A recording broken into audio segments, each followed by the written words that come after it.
నమస్తే, నేను Keshav. Welcome to Suman TV.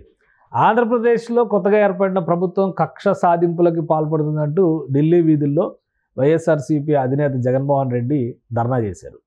అలానే ఆంధ్రప్రదేశ్ అసెంబ్లీలో అసలు బాధితులు మేమే అంటూ చంద్రబాబు నాయుడు ఒక ప్రకటన చేశారు. అసెంబ్లీలో 90% మంది ప్రజాప్రతినిధులు జగన్మోహన్ రెడ్డి ప్రభుత్వంలో కేసులు ఎదుర్కొన్నామని లేచి నిలబడి మరీ నిరసన తెలియజేశారు.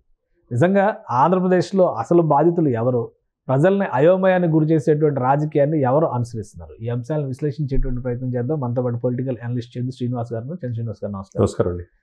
అక్కడేమో ఢిల్లీలో ఆయన ఒక డెమాన్స్ట్రేషన్ చేశారు. అసెంబ్లీలో మీలో కేసులు ఎదుర్కొన్న వారు ఎవరు నిలబడండి అని సీఎం అనగానే ఆల్మోస్ట్ 90% మంది లేచి నుంచున్నటువంటి పరిస్థితి ఉంది.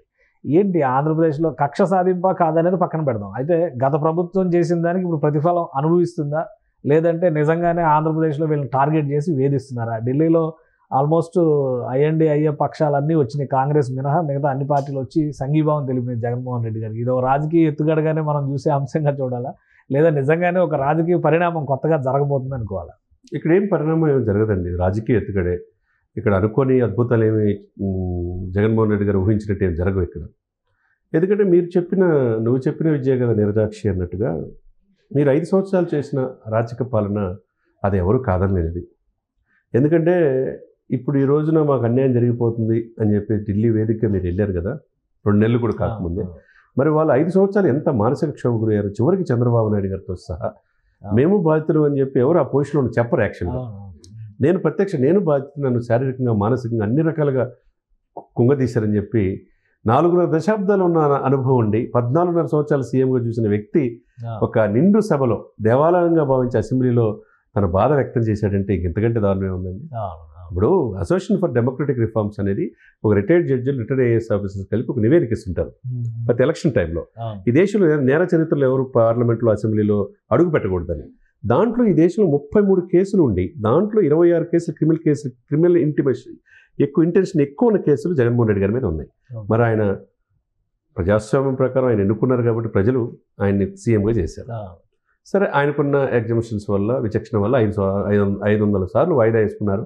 ఇప్పుడు వెళ్ళవలసిందే. అదే సమయంలో మీరు చెప్పే నీతులు కావచ్చు, మీరు చెప్పే ఇది కావచ్చు, మీరు 5 సంవత్సరాలు ఏం చేశారు?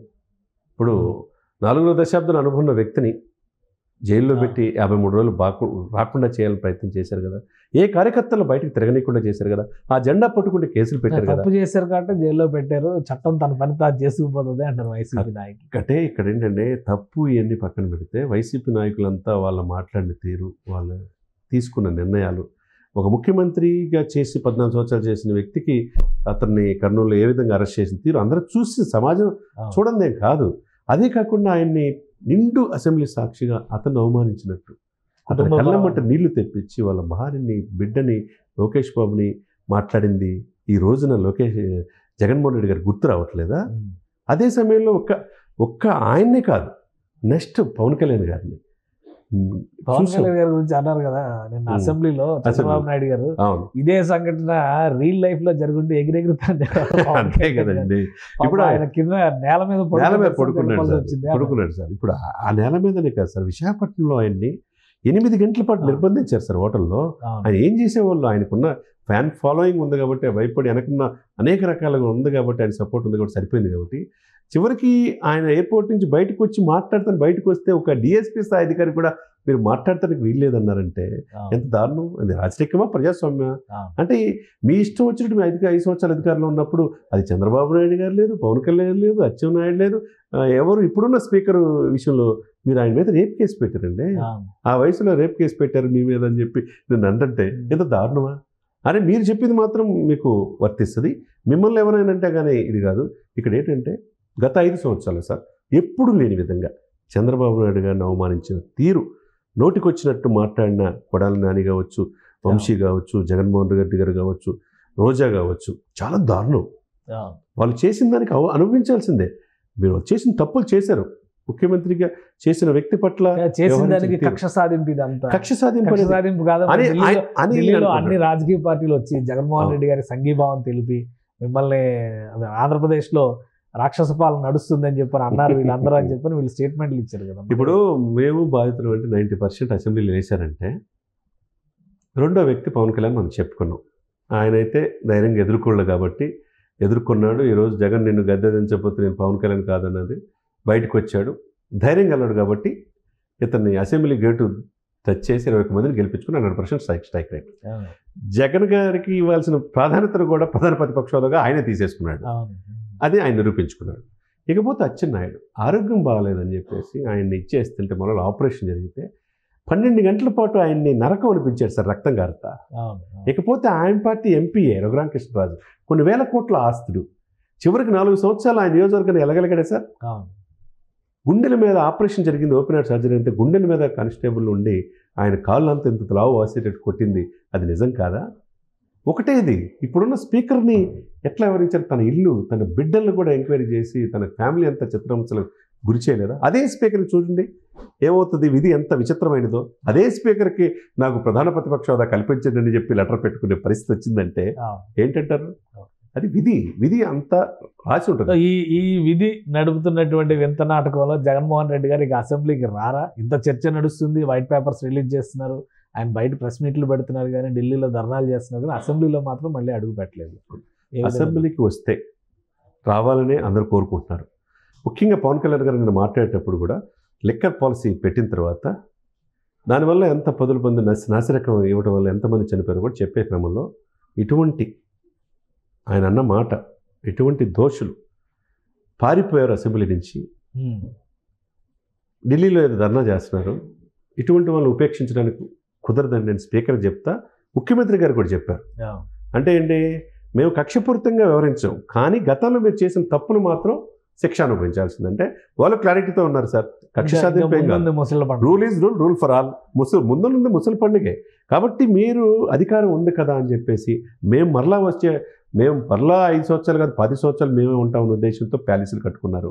ఈ ప్యాలెస్లు ఏం చేయాలని చెప్పేసి ఎవరికి అర్థం కావట్లా. తర్వాత అన్ని పార్టీల్లో రాజసౌధంలాగా పార్టీ ఆఫీసులు కట్టుకున్నారు. చివరికి కొండ లేవు, మట్టి లేదు, ఎర్ర దెబ్బలు లేవు, రిషికొండలు లేవు, మొత్తం అన్ని కంప్లీట్గా కరిగించి వ్యవస్థలన్నీ ఛిద్రం చేసిన గత ప్రభుత్వం పాలకులు మరి మీరు చేసినవన్నీ కూడా ప్రజాక్షేత్రంలో శ్వేతపత్రం ద్వారా రిలీజ్ అవుతున్నప్పుడు దానికి సమాధానం చెప్పాలి కదా. ఇప్పుడు రాజమండ్రి కేంద్రంగా, మనం పోర్టు కేంద్రంగా, కాకినాడ కేంద్రంగా 55,000 మెట్రిక్ టన్నులు దొరికిన మాట వాస్తవా కాదా?